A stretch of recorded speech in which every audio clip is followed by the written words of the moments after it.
Hi, my name is Thais Gibson, and I'm the creator of the Personal Development School. This is your daily breakthrough video, and in this video, I want to talk to you a little bit about two fearful avoidants in a relationship together. So, we're going to cover some of the key components here. If you want to do a much deeper dive into this throughout the months of January, February, and March, we are adding a 5th weekly webinar to PDS specifically just to go through attachment style interactions and relationships. Each webinar will be about an hour and a half long. We'll talk about the different needs, the communication patterns, the expectations each one carries, proper communication and love languages, and how to resolve problems and move through conflict in the FA-FA relationship, FA-DA relationship, FA-AP relationship, DA-AP relationship, and so on. We'll go through all the different attachment style interactions and these major components. So I would love for you to join if this is something you're going through and you want to do a much deeper dive into this and really what we need to do in order to reprogram this dynamic. And if you would like to sign up for the school and get access to all of those interaction live courses, along with all of our other pre-recorded courses and ongoing weekly webinars about a whole bunch of different topics, you can click the link in the description box below. So let's talk about 5 key components for working on this relationship as a whole. Well, one of the first things you want to know is that generally in the dating stage of this relationship, it's very, very intense. There's a lot of connection, a lot of closeness, a lot of emotional intimacy, a lot of presence each from one another. And fearful avoidants often feel sort of like they met a match in this stage of the relationship because they often feel like somebody truly sees them, is truly present with them, wants to have deep conversation and emotionally available interactions the way that they do. And they both meet each other's deeply unmet needs from childhood in a very profound way. So often in this stage of the relationship, these two individuals will sort of feel like there's fireworks that go off. There's a lot of closeness and intimacy that takes place. Now, where the shoe drops, this sort of thing, is when you see going into the honeymoon stage of a relationship where those trust issues sort of start to come up. And trust issues arise in the honeymoon stage of the relationship, usually because the honeymoon stage is characterized by some kind of agreement that both parties come to. And it's obviously not like a written agreement, but a verbal agreement, an agreement towards monogamy, exclusivity, these sorts of things usually take place between the dating and honeymoon stage. Now, once this happens for fearful avoidants, now there's something that can be broken. And so one of the most important things to be aware of is that trust issues are going to arise in the honeymoon stage of a relationship. And this is where you're going to see a lot of different dynamics, like each individual testing one another, in a really harmful way. At times, it can be that one or both try to make each other jealous to get a reaction to see if one another care about each other in the relationship. And again, that's something that's going to usually be the demise of a relationship like this, because whenever there's an individual in the relationship that doesn't know how to get their needs met directly, we rely on indirect forms of getting our needs met. And particularly in this relationship specifically, it's like if a fearful avoidant can't say, hey, I just need some reassurance, or I need to know where your head's at. I need to know that we're in a good spot, that we're on the same page. Like if somebody can't just communicate a need directly and then they go through indirect ways of getting their needs met by testing the other person, that's going to ignite the greatest core wounds of the other fearful avoidant in the relationship, because the biggest core wound for a fearful avoidant overall is trust. And so this is a really important thing to keep in mind. It's going to be very valuable for both parties to learn to communicate proactively, communicate in the positive about their needs, rather than through criticism about an unmet need, right? Like there's a big difference between saying, hey, I could really use, some clarity on where your head's at. I could really use some more transparency in the relationship,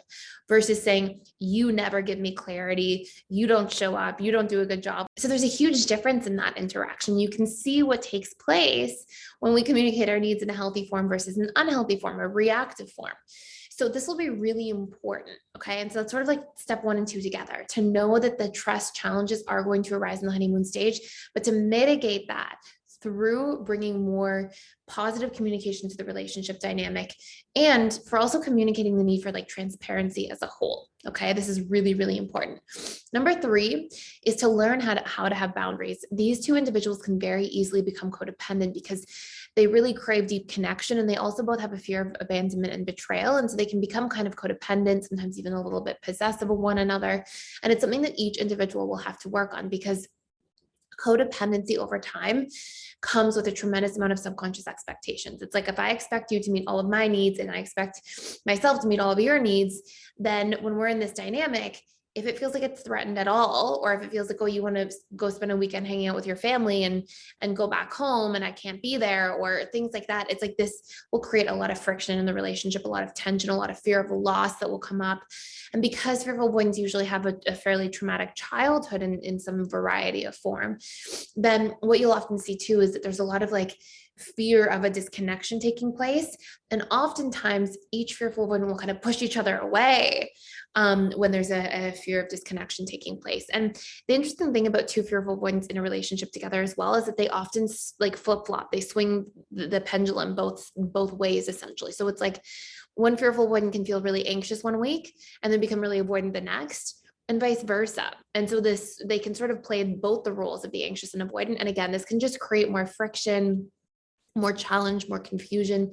So the more that there is like a balance, so that each individual is not completely dependent on each other, but instead healthily interdependent, because they have an enriched relationship to the other areas of their life as well, like with their career and financial life and mental, emotional, spiritual, physical life, and with their friends and family members. The more balance there is, the less codependency there will be, which comes with less painful expectations, and also will come with just more balance as a whole, less flip-flopping of the fearful avoidance playing the anxious and avoidant role, each sort of going both ways there. And then also the more stability there will be in the relationship long term. So this is really, really important. Number 4 is fearful avoidants really need to learn how to communicate through the problems that they face. It is extremely important that a fearful avoidant learns how to talk through something by sharing vulnerably what their fear was and what their need is to resolve the conversation or the conflict. A lot of fearful avoidants will communicate their need from a place of like desperation when they've had enough. And again, that's when we talked about sort of in number 1, how it doesn't often come across in the best way possible. When a fearful avoidant can instead communicate vulnerably, like, hey, you know, when situation X happened, that I felt afraid and like, I really need XYZ next time, or can you try to be mindful of XYZ? When a fearful avoidant communicates what their fear is or what their experience is, and then their need, it goes so much better. And two fearful avoidants, they're very good at empathizing with each other when vulnerability is on the table.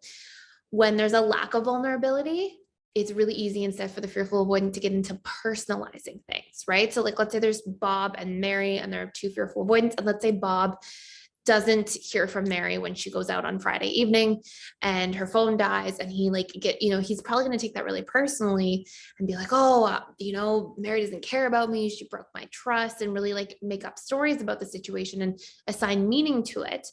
Rather than if the situation was different, for example, and let's say that Mary says the next day vulnerably, like, hey, I'm so sorry.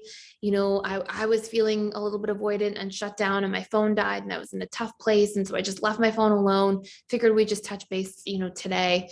And when there's that vulnerability, it's so much better likely to be understood, to be broken down, to be heard and received by the other individual in the relationship. So really important to communicate with vulnerability.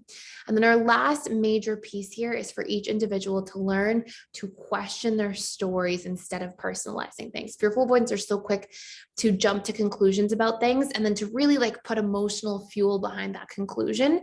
And it's a bit of a trauma response. It's usually because at some point in life, you had to kind of figure things out and put on your suit of armor and buckle down and give meaning to things and figure out what was going on and sort of behave accordingly or cope accordingly.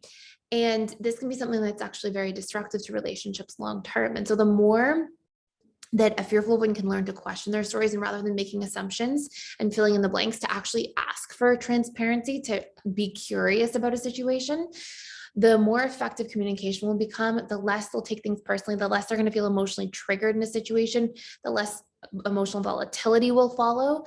And generally, the more harmony you're going to see in a relationship, and the more two parties in this relationship are going to be able to actually work through things, thrive, communicate, bond more deeply, because they're actually opening up their deeper layers and getting transparency and getting their needs met from being curious rather than making assumptions. And it's just going to go a whole lot better long term. So if you imagine, for example, that You see somebody react a way to you that you don't really like. Maybe it seems like they give you a dirty look, or they're closed off, or they're shut down.